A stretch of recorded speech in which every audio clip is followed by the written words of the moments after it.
just want to bring something in to what you're saying, Satori. I think it connects also with you, Lee. Is that consciousness gives us values. So this is one of the talks I was listening to last night. I can't find it. I'll send you the link. An Indian guy, I can't pronounce his name either. He was saying that consciousness gives us values. So when we connect with consciousness, when we just explore it, give it some weight, as in it exists, and explore, ask how it works. This is what he did in his lifetime.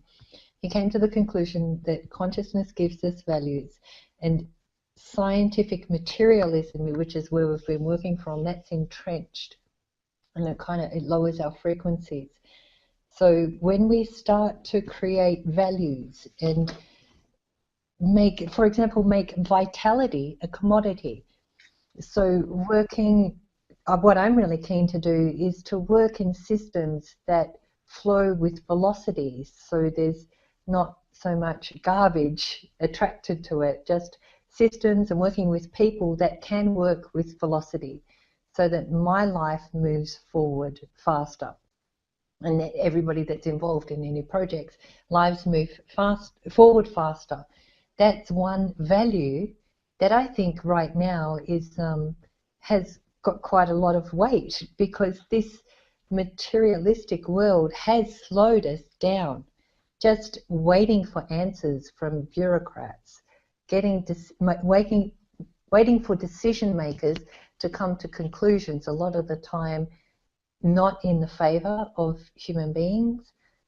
Then there's more argument. So the process has really slowed us down, where something like velocity or teamwork is really valued now. Getting a group of people that can work together and fulfill the outcome of a project quickly, that's something that is needed in the world. Just to work without drama. That's a big thing now. So if we look at the values, what do we need as a species to move forward?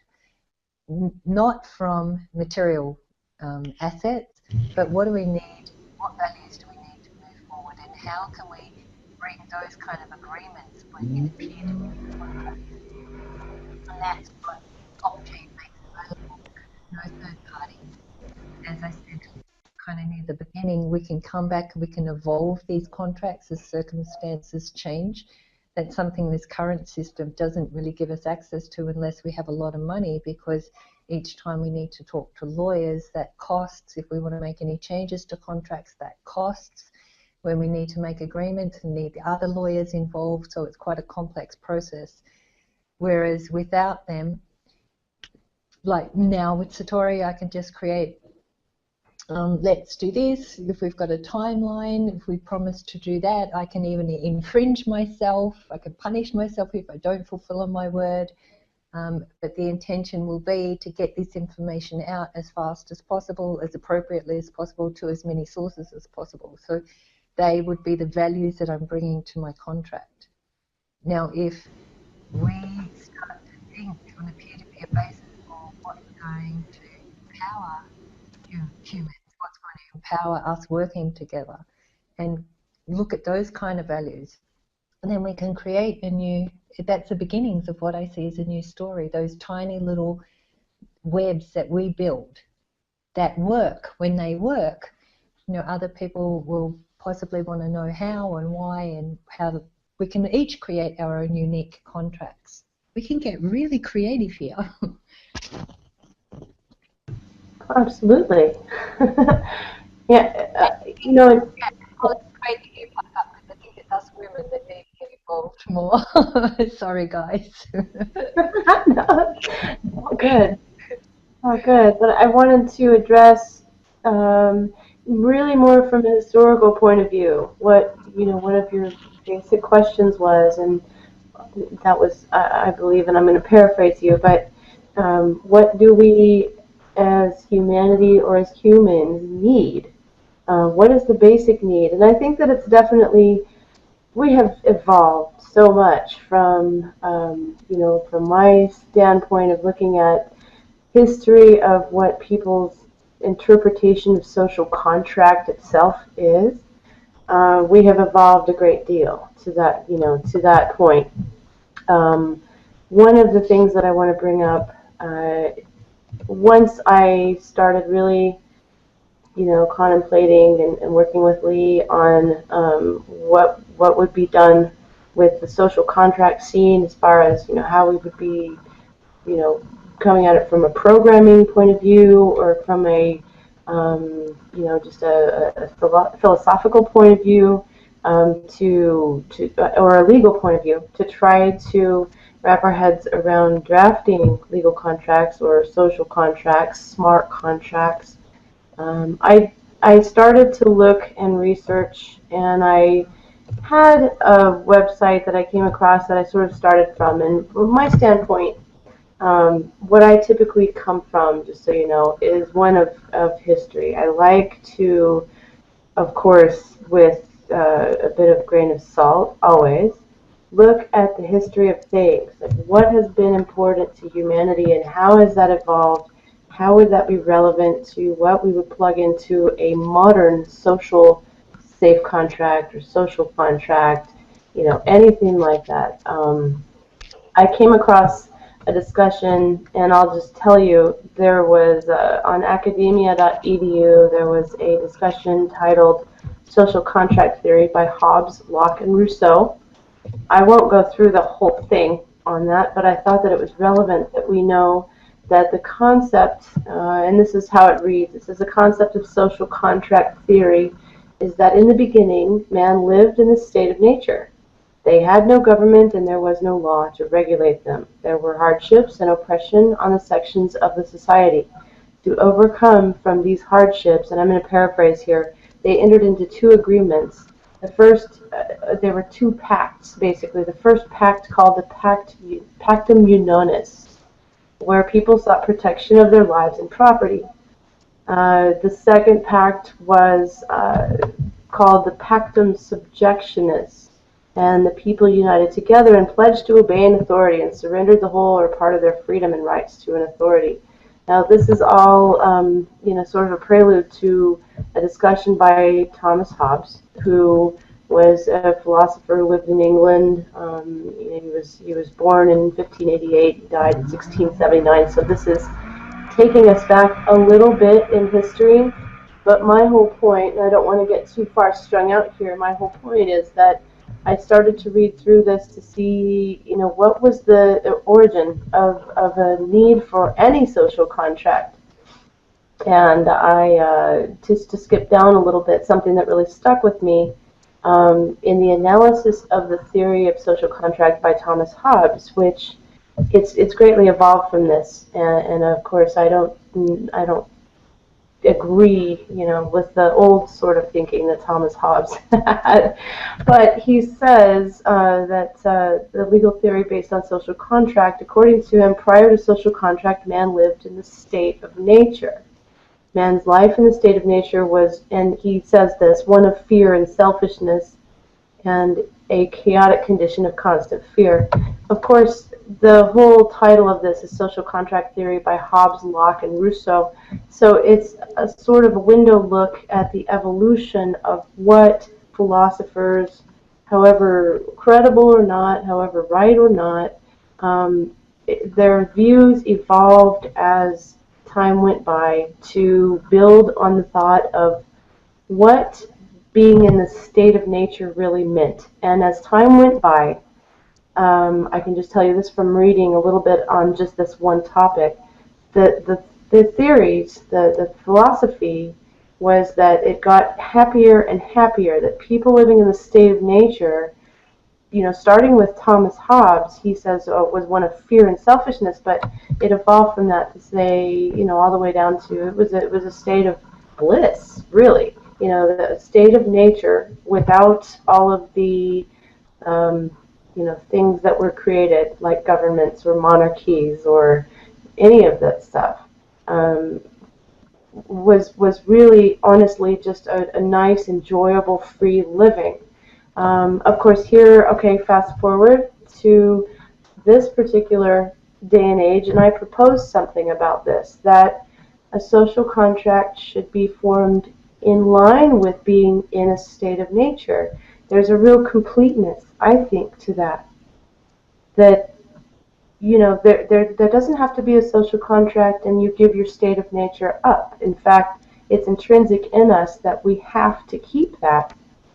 Um, and the cool thing, I think, about social contracts that's allowed by smart contracts, things that we can plug and play, that we can play with and still be protected and at the same time protect the other party that's in it with us or parties, is that we don't have to give that up. We can sort of maintain a nice rounded state of being and not have to really sacrifice. I think it's sort of also what Lee said, that you don't have to sacrifice the same things that you would have to like somebody being able to come after your house because it's sealed in a contract what the terms are and what compensation is. It can't go beyond that contract. If the contract is fulfilled and there is or maybe it is your property that you put in the contract, but that would be by your choice.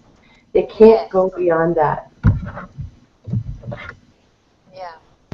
And I love that there is some kind of pact when we live together. I think it's really important. It's kind of like, marriages, they begin with a contract. The vows are a contract. Interestingly enough, I went to the garden yesterday. I heard a couple getting married, and their vows were, I promise to. This guy was just reeling off promises that he was making to his wife to be. And I thought, well, that's changing. That's something good to hear, at least not regurgitating the old stuff. But like our contracts, when we come into living together in like mutually agreeable, then we've got a foundation or a framework. It's kind of like the membrane of a cell. We've got something to come to communicate and discuss and perhaps upgrade or whatever, but there's something that we can connect each other with. And it's really, really, really important. And if we don't have it for ourselves outside of marriage, then even work agreements, we just come in and we sign a contract that, again, is shoved in our face, that we don't, with a lot of people are so happy to get a job, they don't even ask, they don't even concern themselves with potential issues that could crop up because they're so excited. We're very weak at creating contract, and I think that's part of the reason why a lot of people in the world are in the situation that we are, accepting food that's poisoned. It's kind of crazy, and we need to really strengthen up our ability to create a network through our word. So I think it's both a science that the smart contracts have really made a huge difference in cryptocurrency. That's really powerful. Yeah, I like going back to the roots of things too, and just say about the history, and it's funny too because I'm with Holly on this too. They had it flipped, right? That was part of the old story that nature was chaotic, um, violent, and there's suffering and all that kind of stuff, but they couldn't see, or they blocked themselves from seeing for a bunch of different reasons. But the what we kind of know now, and this goes through all the different disciplines that are now in the biology, in quantum physics, in psychology, everywhere, overwhelmingly seeing, in mathematics they have the chaos theory, that there's this beautiful order in the chaos, what we couldn't perceive because we got too involved inside our heads or whatever.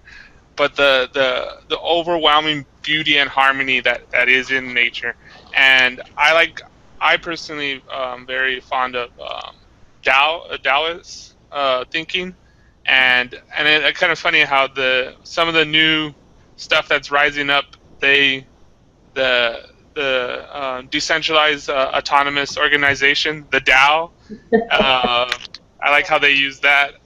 But what the DAO basically meant is the natural flow of things, and what they used a lot was examples of nature, how like the river flowed, or the seasons, and everything like that, where they look to nature to tell their stories, to give them examples of how they are supposed to um, conduct themselves in the nature of I mean in the world, in this reality. And that's where we're getting back to, I think, and it's overwhelmingly you see it bubbling around the surfaces, um, that we're getting back to this natural flow of things. And it's I think too, also too, what we need to realize as well is that the non-dualistic nature of stuff, that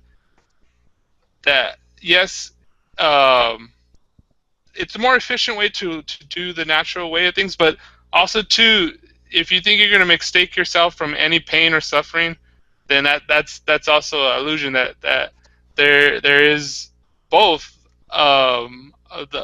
of this dance between the positive and negative, this this beauty that is, that we have to. I like the detachment, and detachment, I think sometimes people get this mistaken, that you're detached from your feelings because you don't feel them. No, I think detachment is that you feel everything so fully that you're able to let it go and then go on to the next feeling.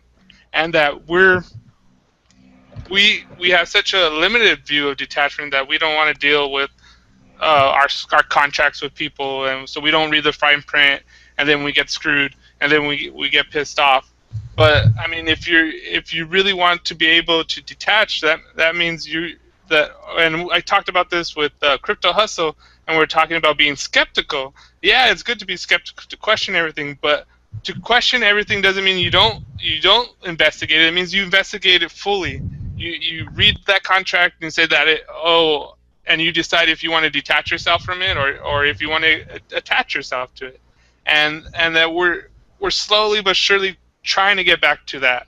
And I think that's part of what I think my little mission is, to keep on beating this drum of certain things, that and broadcast them out. And it's really interesting what's going on. But there's also, I see little problems with the DAO itself. But anyways. Yeah, nothing's perfect, and this is